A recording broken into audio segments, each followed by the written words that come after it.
البتہ بعض لوگ گول پگڑی بھی باندھتے ہیں، جیسے یہاں پہ بھی بریلوی مکتبہ فکر میں ایک اسکول آف تھاٹ ہے جو سیفی ہے نقشبندی، وہ گول وائٹ پگڑی باندھتے ہیں. اسی طریقے سے اہل تشیع کے ہاں بھی گول بھی باندھی جاتی ہے.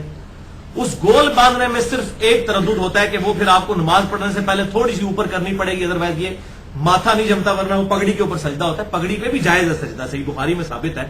اگر زمین گرم ہو تو صحابہ کرام کہتے ہیں کہ ہم اپنی پگڑی کے پیچ کے اوپر ہی سجدہ کر لیا کرتے تھے، جائز ہے. لیکن عموماً آپ صلی اللہ علیہ وسلم نائب ماتھا جو ہے وہ مٹی کے اوپر زمین کے اوپر رکھا کرتے تھے. اس کے لیے کٹ والی پگڑی باندھنا جو ہے یہ زیادہ بہتر ہے. اگر کوئی گول بھی باندھتا ہے ہمیں کوئی اعتراض نہیں ہے. اور اس میں یہ کہہ دینا کہ یہ سکھ اس طریقے سے باندھتے ہیں تو بھائی سکھوں کی لمبی داڑیاں نہیں آپ کو نظر آتے؟ یہ جو لمبی داڑیوں والے زیادہ اعتراض کرتے ہیں یہ پگڑی باندھنے کو، ان کو اپنی لمبی داڑھی نہیں نظر آتی کہ سکھوں کی بھی آپ کی طرح لمبی داڑیاں ہوتی ہیں، تو آپ کہیں کہ پھر لمبی داڑھی نہیں رکھنی چاہیے، آپ بھی چھوٹی کروا دیں کہ سکھوں نے رکھی ہوئی ہے. اس طریقے سے جو مشابہ سے کوئی فرق نہیں پڑتا. وہ ہندو گنگا پہ جا کے نہاتے ہیں، آپ زمزم جو ہے وہ متبرک کے طور پر لیتے ہیں، تبرک کے طور کے اوپر، تو اس سے کوئی ریزیمبلنس سے فرق نہیں پڑتا. اصل چیز یہ ہے کہ سنت کیا ہے، ہمیں اس چیز کو دیکھنا ہے. سکھ باندھیں یا کوئی بھی باندھیں اس سے کوئی فرق نہیں پڑتا. پھر سکھ تو بھائی داڑھی بھی رکھتے ہیں اور لمبی داڑھی رکھتے ہیں، وہ تو کاٹتے بھی نہیں داڑھی کو، تو اس کا مطلب ہے جو لمبی داڑھی ہیں اور داڑھیوں کو کاٹتے نہیں ہیں وہ سکھوں کے طریقے کے اوپر ہے. پھر یہ بات کرنی شروع کر دی. یہودی بھی آج کل کے لمبی لمبی داڑیاں رکھتے ہیں، تو یہ بات نہیں ہے. اس طرح کسی کا مذاق نہیں اڑانا چاہیے. یہ سکھوں کا کوئی طریقہ نہیں ہے. یا غلام احمد قادیانی دجال اگر اس طریقے سے باندھتا تھا اس سے کوئی فرق نہیں پڑتا. تو غلام احمد قادیانی دجال نے تو داڑھی بھی رکھی ہوئی تھی، تو آپ شیو کروانا شروع کر دیں گے کیونکہ قادیانی کی داڑھی تھی. اس لیے بھائی نبی صلی اللہ علیہ وسلم نے پگڑی باندھی، آپ صلی اللہ علیہ وسلم نے جو ہے وہ داڑھی رکھی، ہم آپ صلی اللہ علیہ وسلم کو دیکھ کر چلیں گے. اور اس میں کوئی شریعت نے قید نہیں لگائی ہے کہ باندھنی کس طریقے سے ہے. تو یہ کٹ والا طریقہ جو ہے تواتر کے ساتھ مسلمانوں کے ہاں چل رہا ہے. شروع سے مسلمان اس طریقے سے پگڑی باندھتے ہیں. آپ اگر ہمارے پنجاب کے کلچر میں بھی دیکھیں، جو پلے کے اوپر بھی پگڑی باندھا کرتے تھے وہ لوگ بھی یہ کٹ رکھا کرتے تھے. یہ خوبصورتی کے لیے کٹ رکھا جاتا ہے، لہٰذا اس میں کوئی ایسا مسئلہ نہیں ہے. اور بعض لوگ مجھے کہتے رہتے ہیں کہ جی آپ پگڑی کے اوپر کوئی ویڈیو ریکارڈ کروا دیں کہ پگڑی باندھنے کا طریقہ کیا ہے سنت کے مطابق. تو بھائی اس کے اوپر سینکڑوں ہزاروں ویڈیوز دعوت اسلامی والوں نے اپلوڈ کی ہوئی ہیں، وہ آپ دیکھ لیں.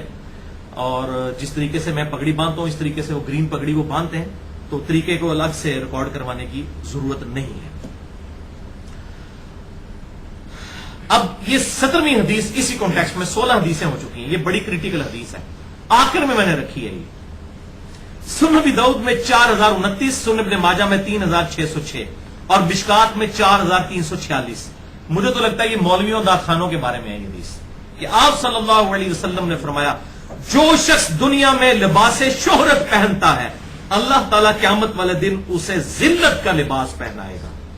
یعنی اگر کوئی جبے کبے اور یہ بڑی بڑی گونے اور بڑے زرق بر لباس صرف اس لیے پہنتے ہیں کہ ڈومیننٹ ہو جائے لوگوں میں کہ یہ کوئی بہت بڑا شیخ الحدیث، کوئی بہت بڑا شیخ القرآن، بہت بڑا پیر اور صوفی آ رہا ہے، اور جس قسم کے آج کل ناخانوں نے بڑے عجیب و غریب قسم کے 10 رنگی پگڑیاں پہنی ہوتی ہیں، اگر یہ ہم کسی کے اوپر فتویٰ نہیں لگا رہے، وہ خود اپنے دل میں دیکھیں کہ یہ حرکت وہ کیوں کر رہے ہیں.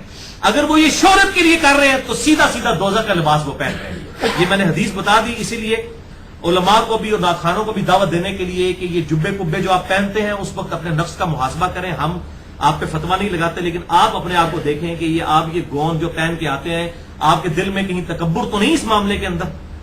اگر ایسی چیز ہو تو خدا کے لیے اس حوالے سے بچ جائیں. میں تو اپنی پوری کوشش کرتا ہوں، میں عموماً پبلک گیدرنگز کے اندر پگڑی وغیرہ باندھ کر نہیں جاتا کیونکہ ڈومیننٹ اتنے لوگ پہچانتے ہوتے ہیں، تو میں کوشش کرتا ہوں وہ جالی والی ٹوپی پہن لوں.